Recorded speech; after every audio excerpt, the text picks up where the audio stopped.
Hello everyone and welcome back to another video. Today we have the Wonder Phone. It is actually a very nice device, but it may not be for you or it might be. So we'll discover that in just a second. So first, let's get started with our frequently asked questions. As you see, the price of the device is quite high, but if you're looking for a very good performer, you may have to decide between this one and a competitor. It is a lockdown device, meaning that there's no applications. It is made for the orthodox community. So it is quite restricted and mostly offline. So if you're looking for something like that, this is a good device, otherwise it's not. On the hardware side, it has a very nice look and feel. The plastic on the back and the front, it doesn't feel, kind of cheap. It feels premium, and it is not a big fingerprint magnet. Of course, you can see it from certain angles, but the coating is quite nice and it works very well.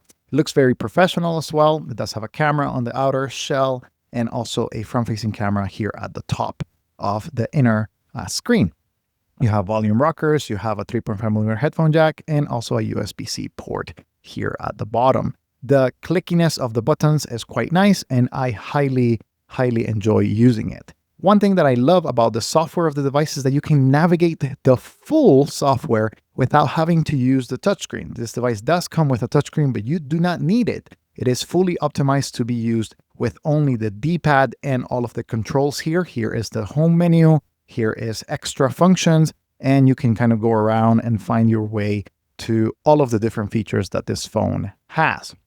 Now, the texting experience is also quite nice. There are a couple of extra functions for double click. Let's go back here. So whenever you want to change language, you can change language. Right now it's in English, and you can triple click right there. Hello, for example. So depending on the letter that you're trying to get, you're going to learn how to use it. You can double click the one button to do speak. So you can just do voice to text when you are going to enable it, and it is quite accurate and very nice to use. Now, you also have a full keyboard for whatever reason. If you want to use it, I know that they're essentially having to have this in order to do the voice to text. So, but when you double tap the one, you have the ability to do that voice to text right there. So very nice, very useful. And of course, you also have the two languages depending on your needs. I like that, again, whenever you are trying to get extra information, you can just go back very quickly. You don't have to use the touchscreen if you want to get some extra things. So as you see right there, you want to delete the conversation, you want to get some extra functions. You do not have to tap. You can tap, but you don't have to. So, you kind of get everything labeled for these two keys, whether you have the back key or the extra functions key. We're going to go back to continue giving you a tour. It does come with a music player, very basic, nothing to highlight here. A calendar, you have yearly and of course today right here. So you have the ability to look at all of your different appointments and, create some new appointments. So for example, right there, you have the title and description. You have the event type, and you have the alert, whether you want to do it at the time of the event, 10 minutes before, 30 minutes before, etc., etc. Again, this is all done only on the device, so it's offline, and it is not with the device or syncing to Google Calendar or Apple Calendar, etc., etc.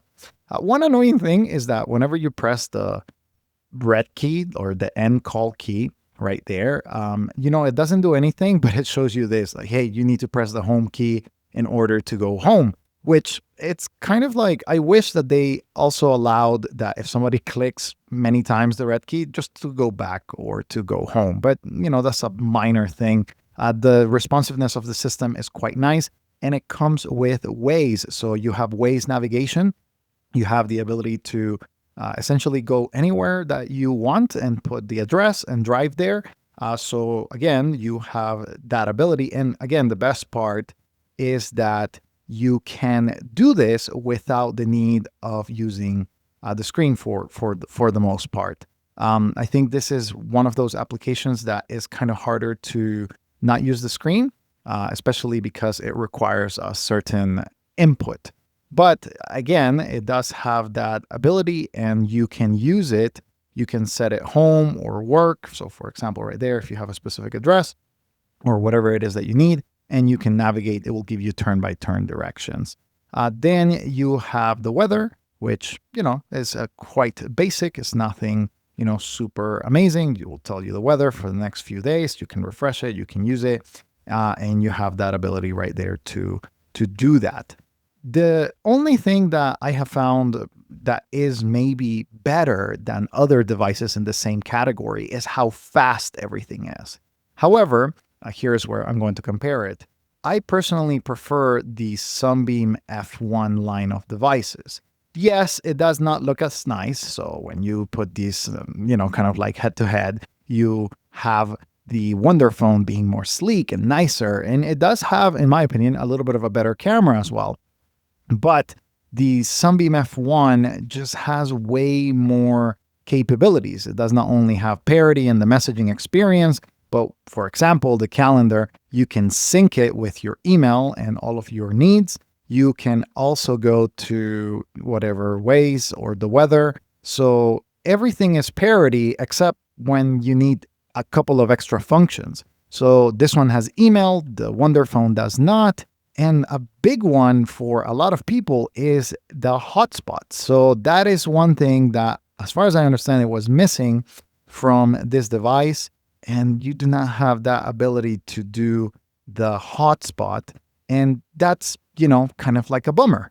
So if you need those specific kind of features, you need to sync or you need to use this device, then I recommend that you get a Sunbeam F1. If you don't need those features and you value more simplicity, then the Wonder Phone is an excellent choice. Now, there is one thing that this device has pretty much all over a lot of the dumb phone space in the flip phone area, and that is this device has Android Auto. So if you want to do your text messages, you want to do Waze, you want to connect this device via the USB-C to your car, you also have the ability to do Android Auto with this device. It's able to cast all of the different applications, and you can use specific things like, for example, you can connect a vehicle, but you can also start the music automatically. You can set it locked. You can do Hey Google detection. You can send messages, and this may be a feature that you want in your device. So again, it kind of depends on what are the features that you need. There is no perfect dumb phone, unfortunately, but I think the Wonder Phone does have potential. And this is where you come into the equation. If you want to send them an email and say, hey, Wonder Company, why don't you create this device, but with a little bit extra features like the Sunbeam guys have done? Because if they added Google Sync, Calendar, and Contacts, if they added just the ability to maybe do hotspot on this device, I think all of a sudden my recommendation will be different. I would say, no, the Wonder Phone is magnificent because the Sunbeam doesn't have Android Auto, whereas the Wonder Phone does, and then you have all of those little capabilities. Now, if you want to get smarter, you can talk about email, but that's a little bit more of a personal conversation, and maybe that's not the values of the company, and that's okay. But if you can get hotspot, calendar, contacts, that will make it even better than the Sunbeam F1. So good device. You have to really think about it, whether it is something for you.